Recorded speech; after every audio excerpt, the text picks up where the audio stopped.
Muito bem, vamos lá. Como o CQC virou a TV brasileira do avesso com o nosso amigo Lucas Aprofundo. Mas antes, um anúncio importante, hein? Você que estava acostumado a me ver com essa imagem aqui, a imagem da webcam dos sucessos, que eu uso desde que eu comecei a fazer reaction no YouTube, temos uma novidade hoje, que é essa aqui, ó. Câmera nova, isso mesmo. Olha meu nariz em 4K aí, ó. Bonito, hein? Bonito? Então agora vamos de câmerazinha nova. Inclusive aqui também, ó. Ó, cadê? Aqui também. Porque nós estamos evoluindo graças aos membros desse canal. Então vamos lá com o nosso querido Lucas Aprofundo com CQC agora. Chegava segunda-feira e o meu ritual à noite era sempre o mesmo. Eu pegava alguma coisa pra comer, abria o Twitter e ia assistir o CQC. Inclusive, bom dia, boa tarde, boa noite, pessoal do YouTube. Ô, pessoal do YouTube, pessoal do chat aqui. Vocês gostavam do CQC? Eu gostava muito, confesso pra vocês. Eu também, era meu rolê. Eu chegava da escola, eu acho que eu tava na escola nessa época, à noite, terça-feira, e gostava muito. Eu gostava do humor do CQC, cara. Eu achava que ele era pouco valorizado pela audiência. O programa misturava humor e jornalismo e fez a TV brasileira tremer, expondo os bastidores da política, satirizando celebridades. Mas eu confesso que eu odiava o repórter inexperiente, o Danilo Gentili. Cara, desculpa, mano, pra mim não havia graça naquilo. E entrando em polêmicas sem medo. Mas você já parou pra pensar por que um programa tão inovador assim simplesmente sumiu da TV brasileira? Será que ele chegou a ser tão relevante ao ponto de eleger um presidente da república? Hoje a gente vai explorar essa história incrível desde a ascensão meteórica até o momento que tudo começou a desmoronar. Vem comigo descobrir como o CQC foi a guerra pra tentar mudar o humor na TV brasileira, custe o que custar. Não conseguiu. A maior proeza do CQC não foi inventar algo completamente novo, mas sim pegar o que todo mundo já fazia e elevar um nível com inteligência. Caramba, era o Dr. Ray ali, ó. Caramba, quanto tempo, hein? Alô, meninas. Vamos colocar a silicone. Caramba, hein? E criatividade. E é exatamente isso que a Insider faz. Ela pega o básico, como uma camiseta, e transforma em algo muito melhor. Maldito, não vimos vindo! Caramba! Unindo tecnologia e qualidade. A Tech T-Shirt da Insider é uma escolha inteligente. Ô, na moral, eu não vi esse vindo não, ó. Me pegou no contrapé. Caramba! Tomou ad. E econômica. Enquanto uma camiseta de algodão pode ficar desgastada e sem cor em um ano, a Tech T-Shirt continua como nova por muito mais tempo, com um custo menor a cada uso. Então, ó, tomou aqui, cadê o cupom? Cupom aqui, ó. Só usar o cupom Aprofundo 15. Cupom Aprofundo 15, hein? Aprofundo 15 para ganhar 15% de desconto em qualquer compra do site. O link tá na descrição e no comentário fixado. Venha economizar muito mais com a Insider. Em 2008, o panorama dos programas de humor na televisão brasileira era diverso. A Globo, líder de audiência, contava com uma programação variada, mas bem batida. O Zorra Total ainda atraía um público legal por passar sábado à noite, apesar do formato já engessado. Ao lado dele, a turma do Didi era... Ei, ô pessoal, lembra do Zorra Total que tinha uma moça loura que ela fazia um gênio da lâmpada? Que aí as pessoas faziam um pedido, ela realizava o pedido do jeito mais estranho, ela falava... Pediu, tá pedido, não pode ficar arrependido. Você lembra disso aqui? Minha nossa, nossa, nossa! Lembrei disso agora, bicho. Era usado como trilha sonora de fundo dos... Efigênia, olha aí, ó. Gênia, caramba. Almoços em família, enquanto o icônico Caceta e Planeta Urgente caminhava para o seu fim. Pra contrabalançar, a sitcom Toma Lá da Cá trazia um frescor e era um sucesso de audiência, gerando muitos bordões. Daria um vídeo legal aqui no Aprofundo, né? O que vocês acham? E claro, aí, ainda havia... Eu não vi o Toma Lá da Cá, eu não curtia não. A Grande Família, um verdadeiro clássico que continuava a cativar o público. Esse já tem vídeo aqui no canal, tá? Vou deixar o link aqui na descrição. No SBT, a situação era diferente. A Praça é Nossa é praticamente um símbolo inabalável da emissora, se mantendo quase inalterada até os dias de hoje. O humor no SBT, no entanto, era sustentado principalmente por seriados importados, como Chaves, Eu, a Patroa e as Crianças. Muito bom, muito bom. Se você não fizer o que eu estou pedindo, você não vai ter tudo isso. Eu tenho frases na minha cabeça, cara. O Maluco no Pedaço e as visões da Raven. A aposta em conteúdo próprio de humor não era prioridade. Na Record, o Show do Tom lutava por um espaço e tinha pouca audiência. O Show do Tom. Ei, mas eu lembro que o Show do Tom bombou com o Pit Bitoca. Porra, aquilo foi fora da curva, porra. Pit bicha, como é que é? Bicha não, Pit bicha. A emissora investindo mais em enlatados, com destaque para Todo Mundo Odeia o Chris, que já era um fenômeno. Enquanto isso, na MTV, a inovação vinha a todo vapor. O canal revelou MTV. novos talentos e formatos que surpreendiam o público jovem. 15 Minutos com Marcelo Adnet trouxe um humor diferente e fresco, apresentando um comediante Cuecão ao de grande couro, público. justo? Já o Cuecão de couro, mano. Quinta categoria também se destacava pela originalidade. E claro, ainda havia o lendário Hermes e Renato. Por outro lado, na Rede TV, o Pânico dominava completamente. O programa Pânico, era um hein? fenômeno de audiência e se tornava o principal parâmetro. Ou, na moral, falar sério aqui, gente. Os primeiros anos do Pânico. Era bom, bicho, vamos lá. Opinião polêmica? Era bom. Cara, do nada, a hora da morte, tu ficava, que porra é essa? A Amy Winehouse, um cara de peruca gritando e chutando coisa no comércio. Cara, do nada, a gente adolescente achava aquilo maravilhoso. De comparação para qualquer humorístico que surgisse. Nesse cenário, a Band não tinha grandes destaques no humor. Sem programas relevantes no gênero, a Mr. emissora Bean. recorria a exibições do Mr. Bean e outros conteúdos similares para preencher a sua grade. Ou seja, a Band precisava de algum programa que tirasse o melhor de todos esses mundos que eu citei. Fugir do humor popular do Zorra e da Praça é Nossa, descobrir um elenco de jovens talentos como a MTV estava fazendo e ter algo ousado para competir com a popularidade do Pânico entre os jovens. Mas eu lembro que na época que a Band contratou o Pânico, já rolava um boato há muito tempo antes de que o SBT tava tentando fechar com eles.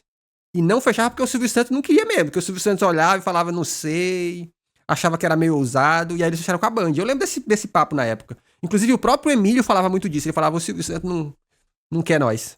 A ideia então foi ter uma conversa com os nossos hermanos argentinos. A história do CQC começou na Argentina em 1995, quando Mário Pergolini e Diego Gebel criaram o programa Caiga Quem Caiga, algo como Doa Quem Doer. Com uma proposta irreverente e satírica, o programa apresentava um resumo semanal das notícias, cobrindo política, esportes e entretenimento de maneira única. O diferencial? A abordagem provocativa, com entrevistas incômodas e perguntas desconfortáveis feitas a celebridades e figuras públicas. Vocês aqui na Band vão ter coragem de botar um programa com aquele punch? Que horário? Segunda-feira, 10 da noite. Vocês estão loucos, vocês não têm... Você tá brincando comigo. Aí ela pegou, abriu a porta, entra o cara do CQC, o argentino, né? Aí talvez tenha uma coisa da idade que ajuda, assim. Eu não fiquei na hora falando... né? Eu falei, quem vão ser os roteiristas? Estamos formando equipe ainda, não sei o quê, não sei o quê. Eu falei, eu topo se eu escolher os roteiristas. E aí eles não curtiram, não, sim, não, e ficam tudo assim, não, sim, vamos falar, não sei o quê. Mas eles foram muito legais. Na hora que eu liguei pro Palito, falei, Palito. Como é que é? Foi um desses manos da Argentina que cuspiu na água e deram pra seleção brasileira. Porra, agora tu lembrou de um negócio das antigas mesmo, né? Porra, teve esse lance mesmo, do lance da água que todo mundo filmou, né? E depois o jogador começaram a passar mal. Caraca, teve isso mesmo, bicho. Foi na Copa América, né? Tem um convite pra você aqui que eu acho que você vai curtir. Hein? O Alex falou assim, cara, eu já tô contratado aí pra um projeto. Eu falei, onde? Ele falou, na Band. Você tá brincando? Qual? Não posso falar. Copa do Mundo? Não tô no seu... Ele falou, o CQC. Aí eu topei. Quer dizer, o cara que eu queria impor era o cara que eles já tinham selecionado. Então eu falei, pô, convergiu. O visual do programa, com seus apresentadores vestidos de terno e gravata e a maneira como interagiam com marcas e faziam publicidade de forma inusitada, deu um frescor para os conteúdos da televisão. Tudo era muito bem feito e pensado. Essa combinação de humor ácido... Mas aí que tá. Eu acho que sim, ele era bem feito, só que lembra, eu acho que o humor do CQC tinha um problema. Ele muitas vezes não era traduzido pro povão, cara, que ainda não é TV aberta, tá ligado? Faltava a tradução, que eu acho que faltava um pouquinho, tá ligado? E crítica social demorou, mas conquistou o público, transformando o CQC argentino em um fenômeno na televisão. Naquele momento, nada parecido existia na TV brasileira. A versão nacional queria manter a estrutura e a linguagem provocativa da original, mas sendo adaptada ao contexto brasileiro. E um dos grandes nomes por trás dessa adaptação foi o Marcelo Tais. Se você já assistiu um repórter com um microfone na mão, fazendo perguntas constrangedoras... Que era o que o Cacete Planeta fazia. políticos e outras figuras públicas, como o pessoal do Cacete Planeta, o Vesgo e o Silvio, ou até mesmo o Diogo Defante, você tem que saber que tudo isso começou com o Ernesto Varela. Caralho, bicho. Bicho, isso é doido, né? A ousadia de Varela, o personagem feito pelo Taz, desafia... Inclusive, tem uma entrevista do Marcelo Taz, desses das antigas, que ele foi pra Rússia, lá nos anos 80, eu acho, ou 70, não sei ao certo, que é impressionante, porque, tipo assim, a galera da Rússia, União Soviética, né? Tinha uma noção sobre o Brasil impressionante, os caras sabiam muitas palavras em português. É um negócio doido, né? Desafiava o poder de maneira descontraída e se alinhava Congresso de perfeitamente Jovens, uma com a coisa assim. proposta do novo programa da Band. Era a oportunidade de utilizar o humor para jogar luz sobre a realidade brasileira de uma maneira que não se via na época. O que é mais importante do que Copa do Mundo? Eu acho que é o amor, não é? Curiosamente, o nome de Taz não foi a primeira escolha para o papel principal. Casé Peçanha chegou a ser cogitado para a função. Porra, bicho, eu gostava do Casé Peçanha, mano. Gostava. Lá no Teleguiado. Mas acabou não assumindo o posto. Taz, com a sua experiência e inteligência afiada, se revelou um plano melhor do que o esperado, trazendo uma credibilidade e um tom irônico que se encaixava como uma luva na proposta do programa. Aí eu falo pra vocês, até esse momento, até o CQC, eu não fazia a menor ideia de quem era o Marcelo Taz. Nunca tinha ouvido falar. Nem ele, nem o Rafinha Bastos, nem o Marco Luque lá. Cara, o Marco Luque, pra mim, era dos caras do CQC que ganhava a grana mais fácil do mundo, cara. Porque, mano, o Rafinha pelo menos fazia uns comentários ácidos ali. O Marco Luque era só, não, o quê? Cara, que dinheiro fácil. Em 2008, o CQC estreou na TV brasileira com um elenco emblemático. Esses nomes parecem grandes hoje, de pessoas famosas, mas a única pessoa conhecida mesmo era o Marcelo Taz. Na bancada, ele era acompanhado de Marco Luque e Rafinha Bastos. A combinação dos três apresentadores, cada um com um estilo distinto de humor, foi um dos grandes trunfos para o sucesso inicial. Rafinha com ele fazia Castelo Rá-Tim-Bum, né? Mas não conhecia porque na minha cidade não pegava TVE. humor ácido, Luke com um humor mais bobão e Marcelo servindo de escada para as piadas como chefe e paizão do grupo. A equipe de repórteres também foi fundamental para definir o tom irreverente do CQC. Danilo Gentili, Oscar Filho e Rafinha Bastos já eram... Cara, o Rafinha Bastos era bom, mano. Isso aqui eu digo pra vocês, cara.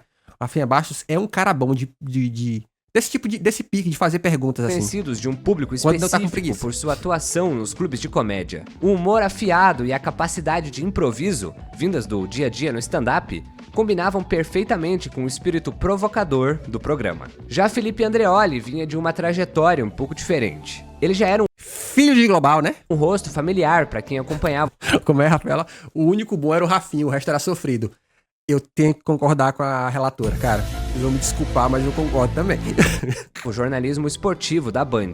Sua habilidade entre transitar no jornalismo sério e no humor fez dele uma peça-chave. Por outro lado, o Rafael Cortez chegou ao CQC de maneira diferente. Jornalista, músico e com experiência em teatro infantil, Cortez não tinha o mesmo currículo televisivo dos colegas. Ele enviou um currículo pra Band na esperança de conseguir uma vaga de produtor, mas acabou sendo chamado para integrar o time de repórteres. A escolha desse elenco não foi por acaso. A Band sabia que pro CQC funcionar, ela precisava de um time com versatilidade e capaz de lidar com as mais variadas situações. De ter aquela malandragem no improviso. E foi exatamente isso que eles entregaram. O desafio era grande. O Pânico dominava o humor televisivo. Ei, porra, mas era difícil concorrer com o Prateado, né, bicho? O Prateado era bom, né, bicho? Caralho, que besteira. Mano, que besteira. Um cara falando, oi, tudo bem? Cara, que coisa...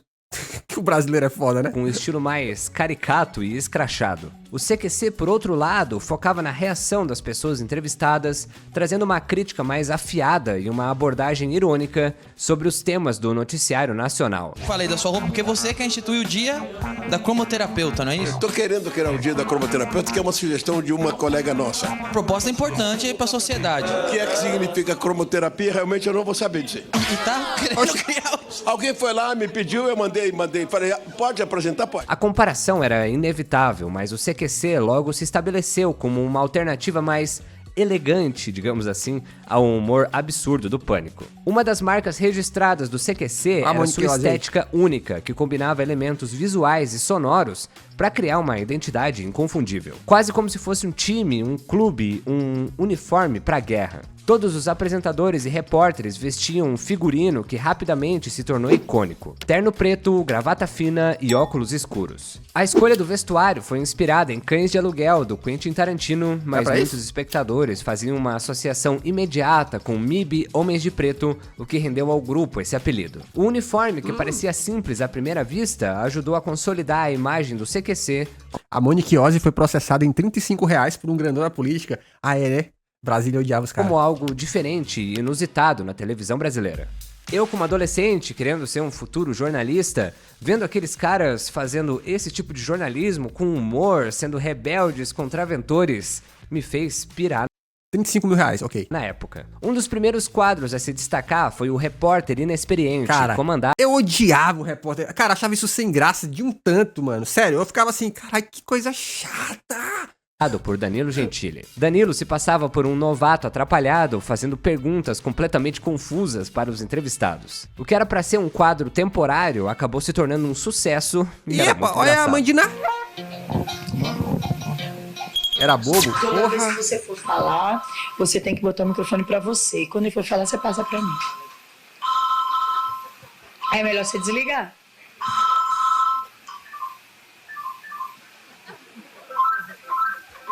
Gente, eu achava isso tão chato. O senhor que sempre foi muito corajoso nas reportagens, enfrentou guerras, o seu medo na vida real? Meu medo na vida real é perder essa Outro quadro que chamou a atenção e particularmente é o meu preferido foi o Proteste Já. Também iniciado já era por bom. Gentili e depois assumido por outros repórteres. Exatamente. Inclusive, o Proteste Já com Rafinha Bastos era o melhor de todos, mano. O quadro colocava o CQC na linha de frente de denúncias e problemas sociais. Com uma abordagem incisiva, o repórter ia atrás de autoridades políticas e públicas, cobrando explicações e responsabilização sobre casos de corrupção, ineficiência na gestão pública e problemas civis. O senhor já está aqui no Senado, já foi senador, hoje é deputado. Temos hoje um conselho de ética aqui com Renan Calheiros, Romero Jucá. Na sua época, quando estourou o mensalão, se esse fosse o conselho de ética, teria dado em alguma coisa? Eu não tenho nada, nunca teve mensalão lá em Minas Gerais, não teve mensalão, né? Por que chamam o pai do mensalão? Porque as pessoas não sabem direito, então falam uma mentira dessa. Um dos casos mais emblemáticos é o de Ubatuba, no litoral norte. Caramba, é o MBL raiz, né? Pra pensar. De São Paulo. Um muro construído ilegalmente dificultava o acesso de banhistas a uma praia. Danilo Gentili não hesitou em pressionar as autoridades locais, gerando um clima de tensão que transformou tudo num caos. Também tinha o CQTest, que trouxe um tom mais leve e descontraído. Que foi daí por Rafael Cortez, o quadro testava de maneira humorística a inteligência das celebridades. A dinâmica era simples, 5 perguntas para serem Caramba, olha o Roger. respondidas em até 300 segundos. A cada resposta correta, o cronômetro parava. A cada erro, 60 segundos eram subtraídos. O resultado final era apresentado como o coeficiente de inteligência. O campeão de 2008 foi Roger, da banda Ultraje a Rigor, com 264 pontos, enquanto a última colocada foi Mariana Kupfer, com incríveis menos 18 pontos. Hein? Mas se havia um quadro que se tornou um verdadeiro ícone do CQC, esse foi o Top 5. Porra, Top 5, caramba! O Top 5 era vídeo cacetada do CQC. Era vídeos da internet que tinham bombado, que eles apresentavam. Eu mandei um vídeo pro Top 5, eu trabalhava na TV, que era um vídeo da repórter que tava fazendo reportagem de feira de exposição, né? Aí a vaca foi lá e comeu o microfone dela. Mandei e venceu o Top 5. Reuni os 5 momentos mais bizarros e engraçados da TV e às vezes da internet daquela semana. Gafe, situações inusitadas, comentários sem noção, nada passava despercebido. Em uma dessas edições, um bordão inesperado nasceu. O que deve fazer uma pessoa que está em dúvida sobre a sua sexualidade? É muito simples, é só escrever uma carta para o Ronivon. Olha isso. Rony, tenho 26 anos, estou solteiro no momento. Há algum tempo atrás, fui a uma festa do amigo de um amigo meu, que eu nem conhecia. Quando chegamos, meus amigos me apresentaram e desde então não consigo tirar ele da minha cabeça. Estou muito confuso. Isto significa que sou gay? Significa. Ok, né? E quando o Oscar Filho foi pra Argentina com um controle universal pra desligar o jogo da seleção argentina, toda hora que a seleção chegava perto do gol, acontecia isso.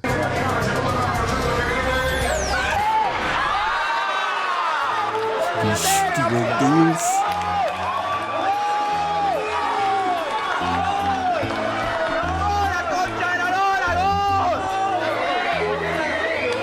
Ai, que... Mano, sério. Quando eu fui ficando mais velho, eu fui pensando, mano, essa rivalidade Brasil-Argentina aí, cara, isso é meio errado, né? Acho que escalou muito, né? Poxa vida, gente. Que coisa chata quando acontece isso, né? Oscar também protagonizou um momento tenso com o cineasta Héctor Babenco. Em uma entrevista carregada de perguntas incômodas, o diretor agrediu o repórter. O senhor falou numa entrevista que o senhor não teria nenhum ator brasileiro que superasse o ator Gael. Foi mal escrito na revista, e se não me engano foi na revista de vocês.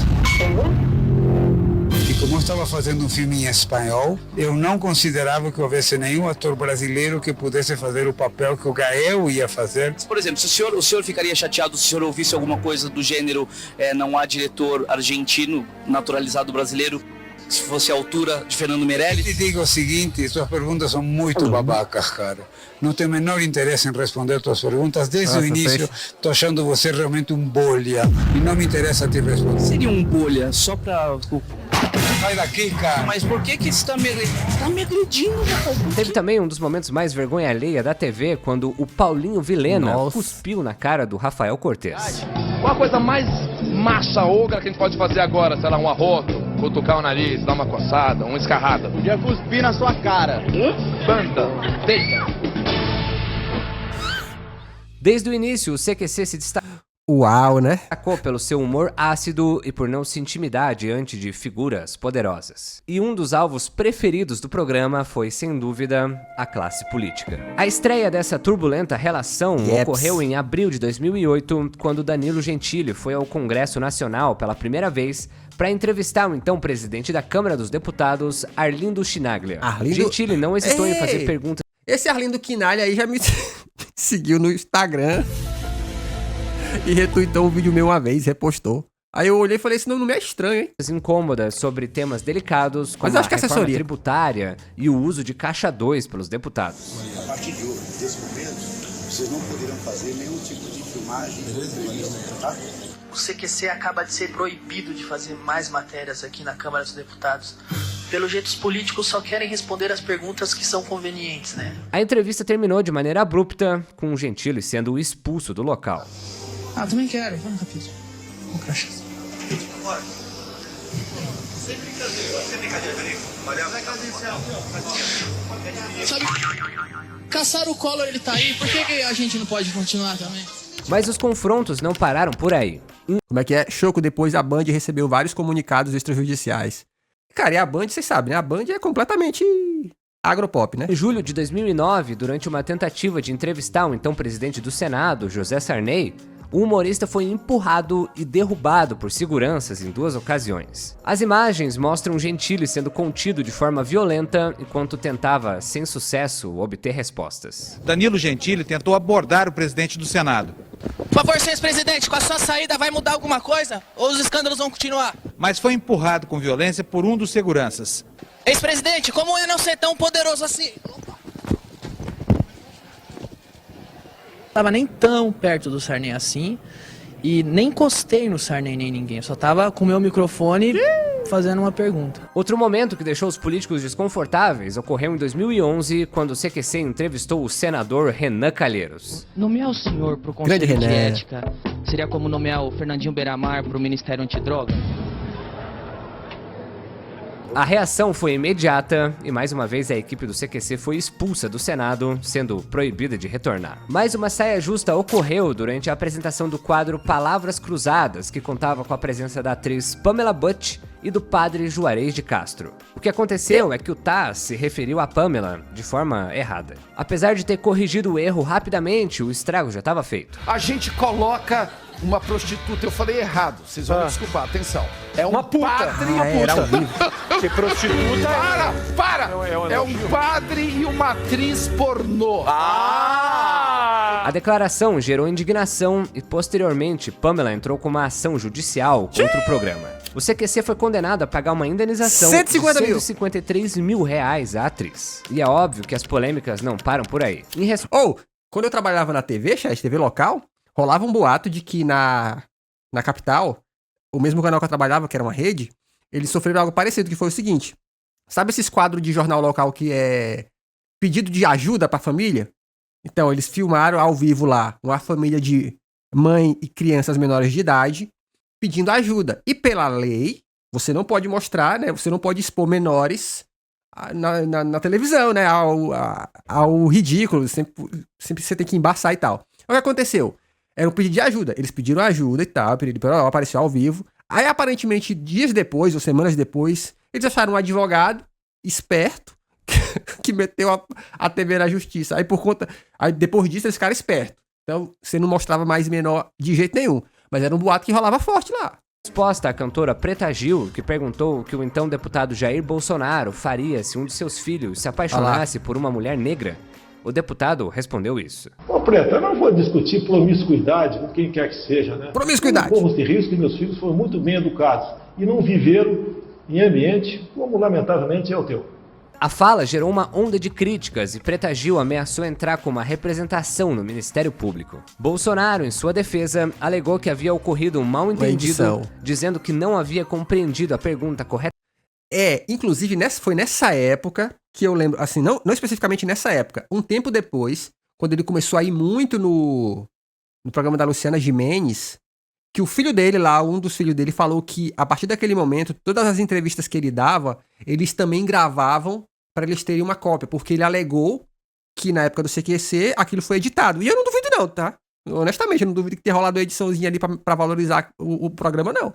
Corretamente e que a edição tinha manipulado a sua resposta. Tanto é que uma das questões mais levantadas por quem assistiu o programa era se o CQC foi responsável por eleger o Jair Bolsonaro. E essa resposta não tem certo ou errado, mas cada ex-integrante tem uma resposta para isso. Mas a gente mostrava o Jair Bolsonaro para que as pessoas vissem o nível péssimo de parlamentares que a gente estava elegendo. A gente mostrava o Jair Bolsonaro como denúncia. A gente jamais imaginou que muitas pessoas se identificariam com aquele discurso. Isso Mas aí que tá. Mostravam várias e várias vezes, né? é muito triste. Então... Mas também eu não critico não, chat, que naquele tempo todos nós éramos inocentes. Me arrependo de ter entrevistado ele tantas vezes. Por que o Bolsonaro é presidente do país agora? Porque eu sei que você colocou ele lá. Não, mas é isso. Você tem que questionar tudo, inclusive isso também. Eu acho particularmente que isso é uma bobagem. Então, eu não concordo com a Mônica completamente. A Mônica falou eu não sabia. Que a culpa é nossa também. Claro, também é, lógico, porque a gente dava o microfone, mas não é por causa do CQC, entende? Exatamente. Assim, como eu falei no outro corte, eu falei que o Bolsonaro fazia e faz uma coisa que muito político do Brasil não faz. O Bolsonaro, antes de ser candidato presidenciável, ele rodou o Brasil, tá? Muitos candidatos não fazem isso. Então, assim, ele foi empilhando coisas. Rodou o Brasil, ele teve muito apoio espontâneo, investiu na internet, investe até hoje, como poucos políticos investem. Foi um empilhamento de coisas. Ele apareceu ou não apareceu no CQC? Bom, ele apareceu e muita gente, né? Não só ele. Por que o CQC? Eu acho que tem um mérito ali que nós revelamos o baixo clero. Ele nunca aparecia na televisão, o baixo clero, né? O baixo clero nunca era entrevistado. Então o Brasil achava que Brasília eram aqueles caras bonitinhos do PSDB, do PT, né? Que querem... Gravatadão, querem o bem do Brasil. Aqueles 15 caras ali, o resto... caras que apareciam no jornal, editados e tal. O CQC botou ele sem edição. Botou aquela brutalidade. No entanto, a maior polêmica envolvendo Rafinha Bastos ocorreu quando ele fez uma piada de mau gosto sobre a cantora Vanessa Camargo, que estava grávida na época. Vanessa Camargo, a brincadeira acabou, tá? Eu realmente quero corrigir isso, eu quero te pedir desculpa. Te peço desculpa não apenas pela piada, mas por tudo o que eu fiz desde que isso aconteceu. Eu nunca pensei em você, fui um pouco egoísta, talvez, fazendo piada. E é claro que esse programa estava indo ao ar no 1º de abril. É 1º de abril! Cara... Eu já fiz um vídeo inteiro falando sobre a trajetória do Rafinha Bastos, desde o seu surgimento até a sua carreira nos Estados Unidos. Vou deixar o link aqui na descrição. Depois de anos de sucesso e controvérsias, o CQC começou a perder força em 2014. Os comentários e discussões sobre os conteúdos do programa diminuíram consideravelmente, um sinal claro de que o público já não estava tão engajado como antes. A mudança de foco do programa também contribuiu para esse desinteresse. Ah, é verdade. Eu lembro dessa mudança. Eles começaram a falar muito menos de política. Gradualmente, o CQC deixou de lado as questões políticas que o haviam consagrado e passou a cobrir eventos mais voltados para o universo das celebridades e festas. Virou um programa normalzinho, sabe? Jair Messias mandou R$5. Oi. É isso mesmo. O CQC me deu muito espaço. Obrigado pelo espaço e apoio Band. Tá aí, ó. Presta atenção que é importante. Presta atenção que é importante, pessoal. Essa nova abordagem afastou a audiência original, que buscava a crítica social e o humor ácido que marcaram os primeiros anos do programa. O CQC vivia de patrocinadores e as suas polêmicas envolvendo integrantes e políticos fizeram o programa entrar numa corda bamba. A situação se agravou quando o Pânico, que também adotava um humor provocativo, se transferiu para a Band, a mesma emissora do CQC. A disputa de audiência, antes acirrada e interessante, agora parecia irrelevante. O Pânico, com seu humor... Cara, eu lembro que quando o Pânico estreou na Band, tinha... Primeiro que a Band anunciou isso por mais de um mês, falando Pânico na Band. Criaram um hype do cacete. E no programa de abertura, cara... Gente, eu lembro isso aqui, a gente tem que tirar o chapéu. Do nada, os caras metem o boa noite. Mano, imitando perfeitamente bem a piada do Boris Casoy, cara. Aquilo ali pegou todo mundo, mano. Quando eu vi, falei, caralho, bicho, é uma besteira isso aqui. Funcionou muito bem. Boa noite. O humor mais escrachado e caricato acabou ganhando mais espaço enquanto o CQC lutava para se reinventar em um formato que já dava sinais de cansaço. As saídas de membros do elenco também contribuíram para o enfraquecimento do programa. Danilo Gentili, um dos pilares do CQC, deixou a atração para comandar o Agora é Tarde, um talk show que rapidamente conquistou seu próprio espaço na televisão. Pouco tempo depois, o Rafinha Bastos foi convidado a se retirar após a tal polêmica que desgastou a sua imagem. A saída mais simbólica, no entanto, foi a do Marcelo Taz, a voz de liderança e equilíbrio do programa. Sem suas figuras principais, o CQC perdeu a identidade que havia construído ao longo dos anos. Após o anúncio da saída de Marcelo, Dan Stubach ficou até o fim do CQC em dezembro de 2015. Em 2016, a Band anunciou que o programa entraria em um ano sabático. Na realidade, essa pausa simbolizava o fim de uma era. O formato do CQC, que havia sido inovador no início, já não correspondia mais às expectativas do público. A televisão brasileira estava mudando, enfrentando a concorrência das mídias digitais que ofereciam. Quem poderia imaginar que fazer uma piada de conotação sexual com uma mulher grávida teria consequências? Mas aí, ó, é preciso deixar uma coisa clara. Teve consequências pra uma pessoa, pro Rafinha Bastos, e ele sempre deixou isso claro. Lembrando que o marido da Vanessa Camargo na época era... E o cara é rico pra caralho, tá? Se eu não me engano, ele... Antes da febre de falar que tem bilionário na internet, ele já era bilionário da família dele. E foi o cara que foi atrás. O marido da Vanessa Camargo, na época, ele foi atrás de todo contrapatrocinador, porque o cara era foda, nesse sentido, né? Ricão. E influenciou um por um até derrubar. O Justo, não, é um cara... Eu esqueci o nome do cara. Boaz, uma coisa assim. Alguma coisa Boaz. Tanto que no documentário da Vanessa Camargo na Netflix, não é da Vanessa, né? Da família Camargo, que é basicamente Zé de Camargo e Vanessa. Mostra ele. Mano, o cara é otário, chat. O cara é otário. Mano, tem... Se você não viu esse documentário, tá no Netflix. Zé de Camargo, documentário. Zé de Camargo e Vanessa Camargo. Mano, o cara é... Gente, sério. Tem um episódio, mano, que o cara tá puto porque ele queria que ela tivesse mais um filho.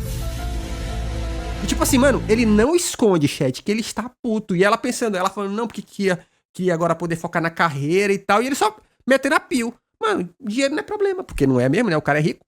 Mano, o cara é puto, mano. Sério, ó, juro pra você, gente.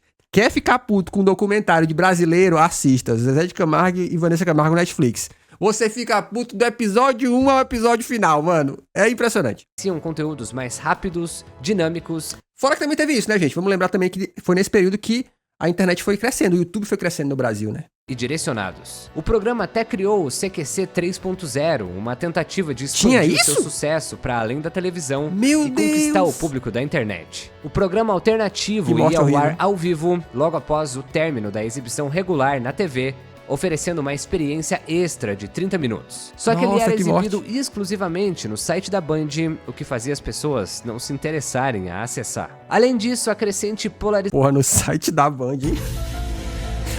A política no Brasil levantou dúvidas sobre a capacidade do programa de manter o tom humorístico e crítico sem tomar partido ou desagradar a um público que já estava dividido. Ô, chat, vocês estão falando aí de Isis Valverde no chat aí, né? Não foi ela que recentemente o James Gunn começou a seguir no Instagram? E aí a galera tá com a suspeita aí de que ela vai fazer algum filme Marvel aí? Algum filme DC, sei lá. Tem esse papo aí. Imagina hoje um programa que fosse zoar diretamente os políticos em Brasília. Claro que não ia funcionar. As pessoas de todos os lados iam atacar o programa e os patrocinadores iam fugir de qualquer assunto que envolvesse política. Sem falar que os próprios políticos usariam essa exposição ao seu favor naquela ideia de conteúdo a qualquer custo. Em 2016, o Brasil vivia tempos turbulentos. A crise política culminou com o impeachment da presidente Dilma Rousseff e os smartphones se tornaram onipresentes, conectando milhões de pessoas às redes sociais que se mostravam cada vez mais polarizadas. Meu Deus, é verdade. Teve um rewind do YouTube que eles meteram The Rock, meu Deus. O mundo das celebridades, que antes parecia distante e exclusivo, foi invadido pela internet e, de repente, aqueles famosos fora das suas bolhas já não eram mais novidade. Com o boom das mídias digitais, tudo e todos estavam ao alcance de um clique, transformando o jeito de consumir informação e entretenimento para sempre. Mesmo assim, o CQC deixou um legado importante. Ele provou que era possível fazer conteúdo inteligente na TV aberta. Além disso, o programa descobriu e deu palco para toda uma nova geração de humoristas. E pra falar em programa inteligente, né? O novo Zorra Total foi um pouco isso também, né? Você lembra do novo Zorra, que era bom? Mas que também não durou muito. Humoristas esses que fazem sucesso até hoje. Mas a maior contribuição do CQC foi ter escancarado um jogo que todos nós estamos jogando. E apesar de passar longe de deixar o jogo mais justo, pelo menos ele fez a gente se familiarizar com os rostos de quem escolhe as regras. Mais ou menos. Oi, meu nome é Lucas Seixer, eu sou jornalista e criador de conteúdo. Não esquece de me seguir lá no @aprofundideias, é lá onde eu troco a maior ideia aqui, com a minha audiência ali pelo direct. E também, se você quiser saber bastidores do canal, é só colar lá, tá bom? Tá vendo esses nomes que estão passando aqui do lado, de pessoas incríveis, de contas maravilhosas? Então, eles fazem parte do Clube Aprofundo, que é o clube de... Inclusive aqui, ó, esses nomes que estão vendo aqui, subindo aqui verdinho aqui embaixo, ó, são os membros do Chat Gostoso. Membros aqui do canal. Se você quiser ter o seu... Acabei de pensar nesse nome, hein? Chat Gostoso. O nome no final de todos os vídeos e ainda me ajudar a escolher os temas e assistir todos eles um dia antes de todo mundo, é só fazer parte dessa comunidade que tá crescendo cada vez mais. É só apertar nesse botão Seja Membro aqui embaixo e ser feliz. Se você puder também hypar esse vídeo e se essa opção aparecer pra você... tem um negócio de hypar agora no YouTube, né? Eu agradeço muito. Vamos aproveitar e vou pedir like. Ô, você que tá assistindo esse corte, deixa like, dá like. E também, se você ainda não é inscrito e chegou até o fim desse vídeo, por favor, se inscreva no canal para você não perder nenhum vídeo. Não esquece também do meu cupom da Insider, que eu estou usando aqui, Aprofundo a minha 15. tech shirt preta, que eu uso em diversas ocasiões. E para você comprar ela com desconto, é só usar o meu cupom. Dá uma olhada aqui no comentário fixado e também na descrição para conseguir o teu benefício. É isso, gente. Obrigado por assistir mais um vídeo do Aprofundo. Nós agradecemos. A gente se vê na próxima. Se você gostou desse vídeo, compartilhe, por favor. E é isso, tá bom? Até mais. Tchau. Excelente. Pô, esse finalzinho eu acho massa, ó. Muita coisa do LSD. Excelente vídeo aqui do nosso Mano Aprofundo. Cara, vídeozão bom, hein? E aqui já sabe, né? Se inscreve no canal. Aqui tem vídeo todo dia. Beijos e tchau, obrigado.